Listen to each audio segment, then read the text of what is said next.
Today, I'm going to talk about the 5 ways a narcissistic parent makes their children a scapegoat. Now, I know narcissistic and narcissism is a word that has a lot of emotion around it. It sounds really intense. And to be honest, it also comes with a lot of negative stigma. But I find in my work that it's actually quite common to come from a family system where one or both of our parents are narcissistic. So today, I'm going to talk about how this shows up inside families. And by the end of it, you'll know if you've experienced this type of parenting. But let's first start off with what's going on inside the narcissistic parent. A narcissistic parent doesn't have a core sense of self. This is because they were usually raised in homes where their developmental needs weren't met. Because they were often the products of abuse or neglect, they carry a ton of shame. A narcissistic parent copes with this high level of shame by projecting it onto their children. They don't want to feel their own shame. They don't want to acknowledge their flaws or accept their deep sense of unworthiness. So subconsciously, they transfer all of that onto their children. Now, when a parent has a healthy sense of self, they can look at their flaws, they can apologize, and they can self-correct their behavior. Narcissistic parents have such a fragile sense of self that it feels too threatening or too scary to do that.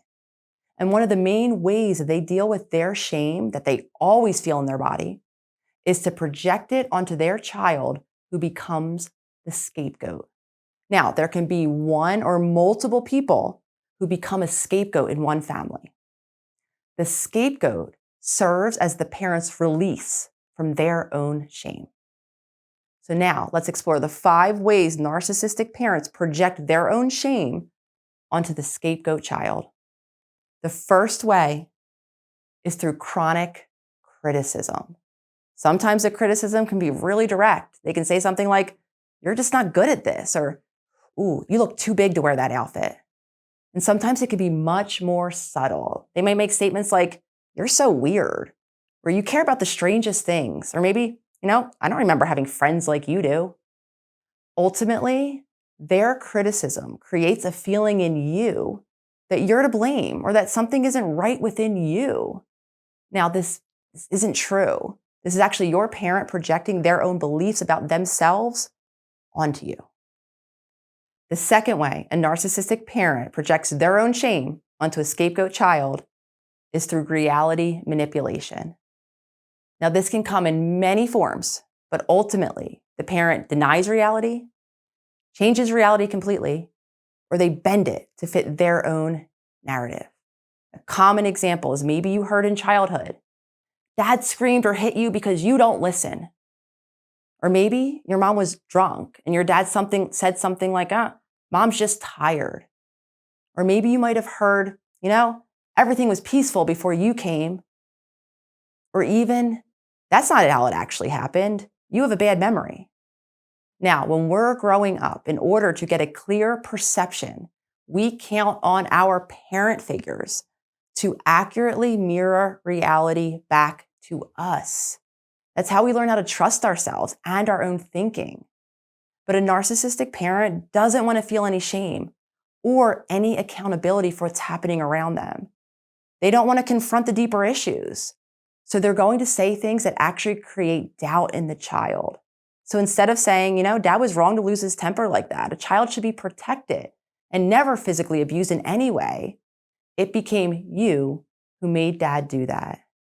A narcissistic parent would actually need to confront the behavior of their spouse or themselves, would need to acknowledge the abuse. And for them, that's just too conflicting and too upsetting for them to do. The third way a narcissistic parent projects their own shame onto their scapegoat child is by undermining their independence. And this is something I see a lot. And people who experience this often don't even see it as a form of abuse, because a lot of the time it looks like a caring parent. Now, undermining independence is usually done through guilt tripping. Example might be hearing a lot from a parent, sure, go to college there. I guess I'll be fine doing all the housework or being completely alone. Or maybe you heard, you're just not ready to have your own money. Give it to me. I'll help you take care of it. I'm just doing this because I'm a good mother. Or even, I just really worry about you. I don't know if you're the best at making decisions. Maybe you shouldn't go. These statements can actually come from an over-functioning parent who doesn't let you go through the natural stages of autonomy and independence.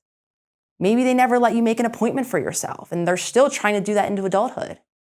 Or maybe they're over-involved in all of your decisions, from who you date, to the jobs you get, to even the small choices that you make.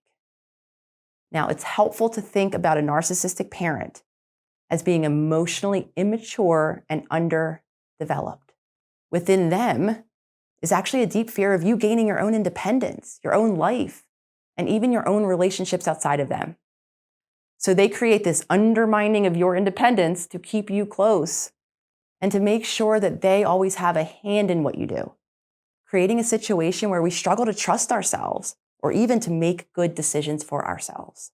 The fourth way that a narcissistic parent projects their shame onto a scapegoat child is through self-victimization.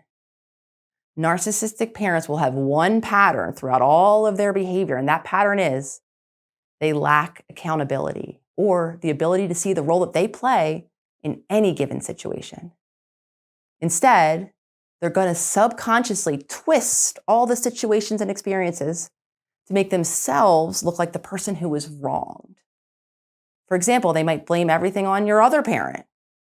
Or if you act out or if you defend yourself, they might say something like, after everything I've done for you and this is how you treat me.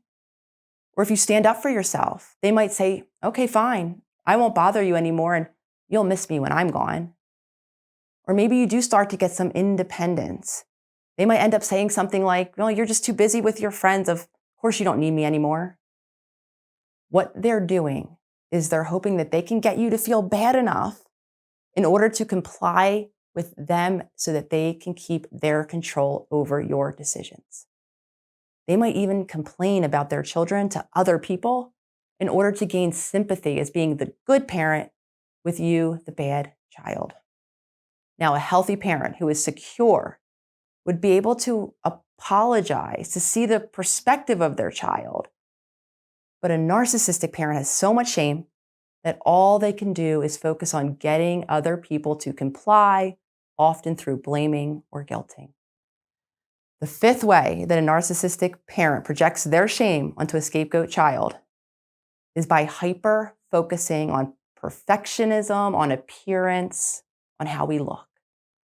A narcissistic parent is always overly focused on appearance because internally, they feel inferior. They feel not good enough. They feel broken. So their children become the vehicle for them to get the validation that they've always wanted. Ultimately, their sense of self-worth doesn't come from inside of themselves. So they have to push their children, sometimes even when it's not best for the child to achieve or to appear a specific way. People who are emotionally healthy get their sense of self-worth from within.